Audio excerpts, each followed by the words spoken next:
Vous aussi vous avez connu des lundis de merde. Bah, je crois que celui-là je vais m'en souvenir encore. Je pense que cet épisode va s'intituler La disparition extraordinaire du rétroviseur.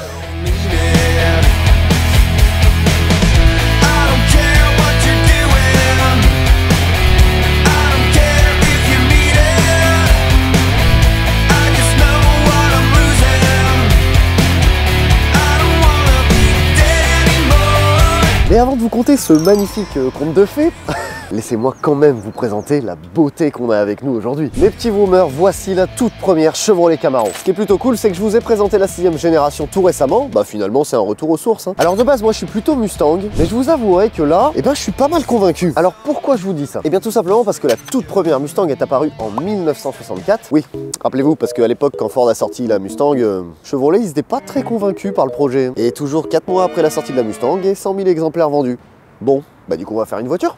Et la Chevrolet Camaro est apparue en 1967. Alors le premier avantage de cette voiture par rapport à la Mustang, c'est que du coup à mon avis Chevrolet a pu étudier un petit peu le projet. Ils sont partis dans la même direction et puis ils ont tout simplement amélioré le concept en fait. Et en plus c'est une super sport qu'on a avec nous. Alors pas la finition super sport, hein. Non non, la SS 350, donc la vraie. Alors d'ailleurs ce chiffre il est lié au moteur. C'est un Small Block 350 Turbofire. Alors Turbofire n'ont aucun lien avec le turbo, vraiment aucun.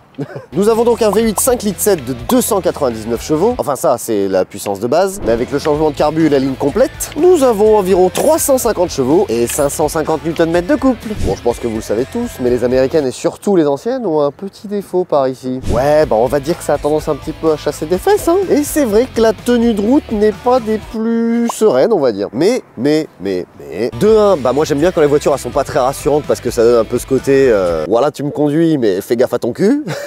Et deuxièmement, et j'ai envie de dire c'est l'avantage du tuning, il y a eu quelques modifications qui font que bah tient plutôt la route. Vous avez les amortisseurs qui ont été changés, du coup c'est plus rigide et c'est rabaissé. Les lames ont également été changées, ainsi que les barres anti-roulis. Attention à ne pas s'y méprendre, la lame avant et le béquet sont d'origine. Et finalement vous obtenez une petite pony car assez sympa. D'ailleurs je suis en train de penser, est-ce que vous connaissez la différence entre pony car et muscle car?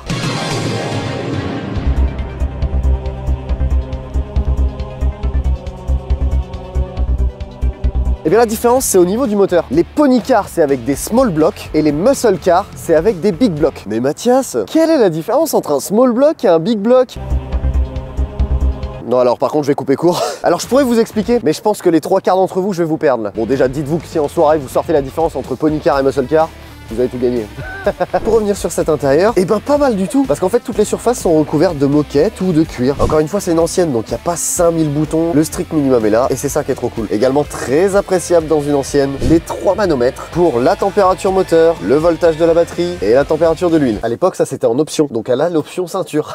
Également cet accoudoir au milieu c'est pas d'origine. Par contre c'est super pratique parce que ça vous rajoute du rangement. Et surtout en fait c'est juste maintenu par un scratch. Ah et puis surtout la petite boîte méca qui va bien. Ah bah attendez, on est là pour s'amuser aussi hein. Ah oui bien sûr, elle a une petite ligne inox Hookers. Alors Hookers pour ceux qui parlent pas anglais ça veut dire prostituée.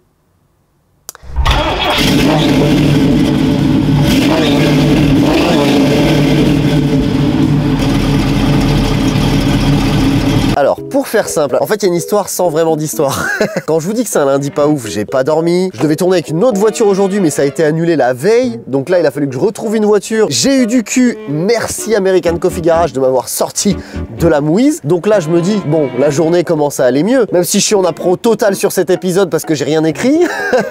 Je me dis que ça devrait aller. Je prends la voiture American Coffee Garage, je trace vers le centre de Bordeaux en train de parler à la vidéo. Je vous jure, hein, je suis comme ça. Et d'un coup, planque.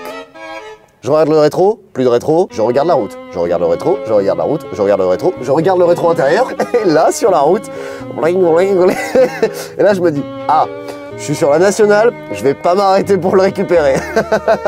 Donc maintenant, mes petits boomers, je vous laisse découvrir la séquence intérieure et ma gueule quand je perds le rétro. Ah bah là, on est clairement dans l'improvisation. Ma micro SD m'a lâché. Donc là, j'ai encore fait une installation à la ZEB avec mon trépied, ma caméra, mais ça a l'air pas mal. Il n'y a personne, enfin si au loin, mais ça devrait aller. Allez. De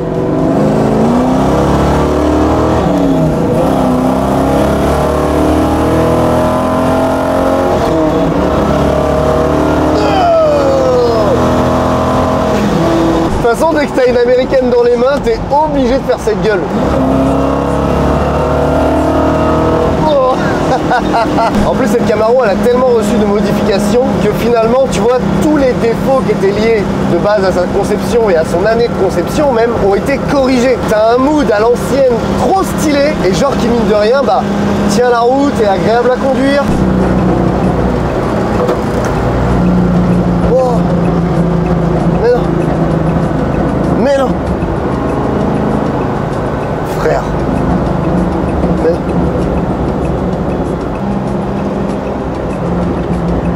J'ai perdu mon rétro. What the fuck? Ah, la police. Voilà, là, il manquerait plus que la police m'arrête et là on est au top. Et qu'ils me disent, monsieur, il vous manque un rétro. Je l'ai perdu. Ce qui est trop stylé, c'est pas du tout d'origine. T'as un contour en fait qu'il a fixé sur la colonne de direction. Et si tu veux, en dessous, il y a une petite fusée. Plus tu montes dans les tours, plus il y a le feu derrière qui passe rouge. C'est trop stylé. Mes petits boomers, merci d'avoir suivi cette vidéo de l'improvisation et de l'improbabilité finalement. Pour rappel, tous les vendredis à 18 h, une vidéo. Ça peut être ce format que vous êtes en train de regarder, OK Vroomer, ça peut être It's Vroomer Beach, ça peut être GT40 Le Mans, la GT40 qu'on est en train de construire avec G-Concept pour aller participer au Mans Classique en 2023. Et en conclusion,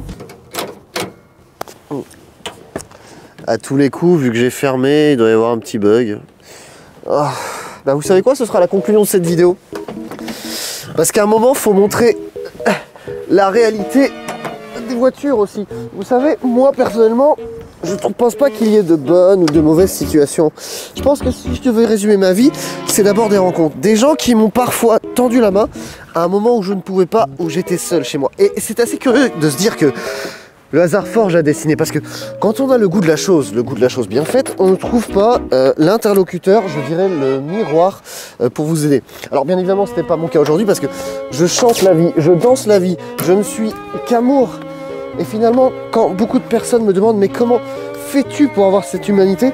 Eh bien je leur répondrai simplement que c'est cet amour de la vie qui m'a donné aujourd'hui envie d'entreprendre une construction mécanique, mais qui sait demain peut-être à me mettre au service de la communauté et à faire le don de soi. Je trouve pas les clés.